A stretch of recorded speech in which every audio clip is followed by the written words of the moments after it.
I kind of don't agree on that. Because I never want to define the word supermodel. Because I treat modeling as a real profession. I think everyone should be equal and should be beautiful, and together we make everything possible. Because we don't call anybody super director or super scientist, right? So today I'm here to just tell you a story of a normal Nanjing girl and how she became a model. I was born very shy, but I was born tall. Both my parents were basketball players, but they would never imagine me being a gymnast. So my coach spotted me at elementary school, and she actually wanted to see someone as tall as me can become a gymnast. And she convinced my parents by saying that even if I didn't end up being a best gymnast, I could still be a model with a good body posture, with my independence, and the strengths that I got from the training. So from age 11 to 14, I was actually lucky enough to be the national champion in rhythmic gymnastics. I was born shy, but I had a very brave mom who signed me with Elite Model Look, which was the biggest modeling contest in the world when I was 16. I ended up winning the top 10 with zero experience. But I didn't understand what fashion was. So I couldn't really enjoy it. I decided to go back to school and attended University of Pennsylvania. Also, during the time, fashion was not a popular trend in China yet. So during my years at Penn, I joined the fashion club, not as a model, but as a makeup artist who was helping the photo shoot and also the student fashion shows. I was also their marketing director because I was studying psychology and marketing. And I gradually developed my interest in fashion. I realized there's brand strategies, there's brand stories. I developed better taste as well. During my years at Penn, something really bad happened. A Korean student with very bad depression went on campus and shot 20 people at Virginia Tech University. I was deeply affected, and I really wanted to help. By the time I had a choice of continuing my psychology study or returning to modeling, one day, I bumped into my mentor, Flora, at a restaurant. And she asked me, "What would you want to do with your future?" I said, "You know what? I really want to help people with mental illness." And she asked me, "How?" I couldn't have that figured out yet. And she actually gave me a very good advice. She said, with my real talent in modeling, I could actually get more resources to help people than just being a college student. That's how I restarted my modeling career in Hong Kong. By the time the trend was to put on very heavy makeup, that makes you look like a white, pale Barbie doll. I survived in that market for a year and a half until one day I realized that, forget it. I want to go to a bigger world. I want to see what the top of the game looks like. So that was the time I became very brave. I bought myself a one-way ticket to go to New York during my Chinese New Year vacation. I brought a huge portfolio with all the photos from the photo shoots, from the campaigns and magazine covers, because I thought breaking into New York would be very easy. However, during my stay in New York, there was a huge snow covering the whole city. I had to take the train for 2 hours every day from Queens in order to knock on the door of every single agency. But it ended up nobody wanted me at all. I almost bought a ticket to go back to China. But I always tell people that I'm lucky. Because on my very last day, I met this lady named Lee Crystal.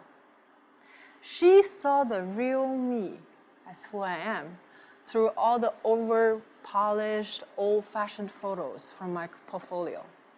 And she asked me to go to all the castings as who I am, with no makeup. And she said, if anyone ended up booking me, she will sign me with her agency. And then my miracle began as who I am, and I stay in New York ever since. One day, I asked Lee a very silly question. I said, do you think all Chinese girls look the same? She laughed too. And she also told me something very important.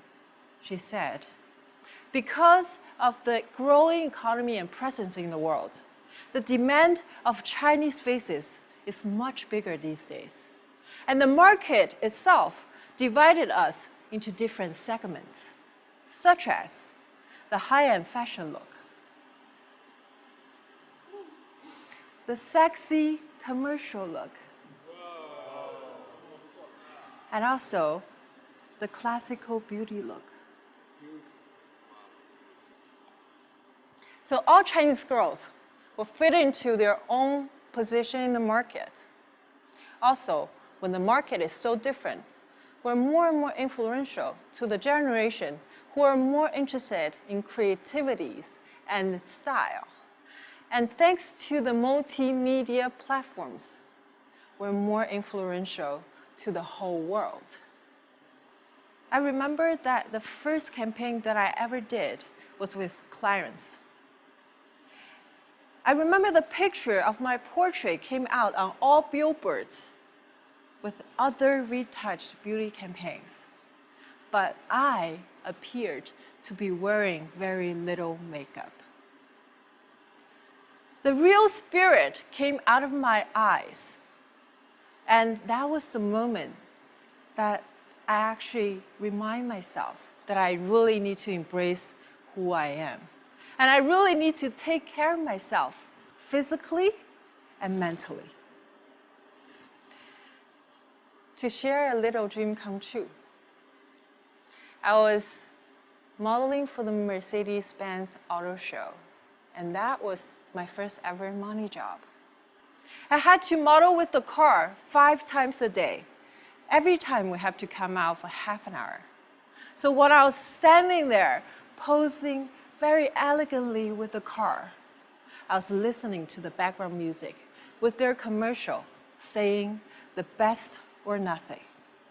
I kept dreaming, maybe one day I could be in that commercial too. 3 years later, I got a phone call from the client inviting me to be in their commercial, to be with the most legendary filmmaker, George Clooney.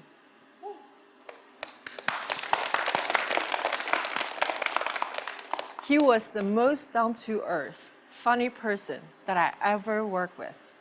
And there's no assistant for him on set. And that was the time that I learned how to be humble. And we actually make photos, funny photos in the car, and I didn't embarrass myself from sitting in the car with him for 3 days because I speak English. Soon enough, I was posing around the car again in the center of the stage and listening to my own voice from the background of their commercial. It was very incredibly touching. And nowadays, I think models are more and more influential, and we can actually give positive energies to other people.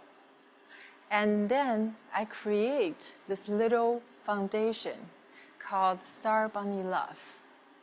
What we do, we collect secondhand items from people around us, and I create the secondhand flea market in the whole China, in all different coffee shops. Then we raise money for autistic children. We collaborate their artwork with fashion editorials short films, exhibitions, and product designs. I want everyone to be involved just by donating things they don't want. And I also want everyone to get involved with their real talent. So my charity has just become the most influential but fun party with different themes and social responsibilities. So being responsible is not only doing the charity events. I was also selected as the face of Nanjing, promoting my hometown around the world.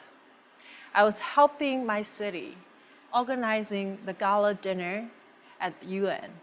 I was also hosting the opening ceremony at the Grand Central Terminal. So I believe I may not be a fashion model forever, but I will try to become a role model for someone for the future.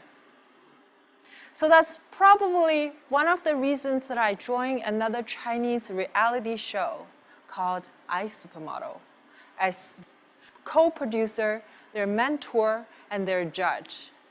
But my job was actually not to teach them how to pose or walk, because based on my experience, I think everyone should do it differently. So my job was actually to focus on their mentality.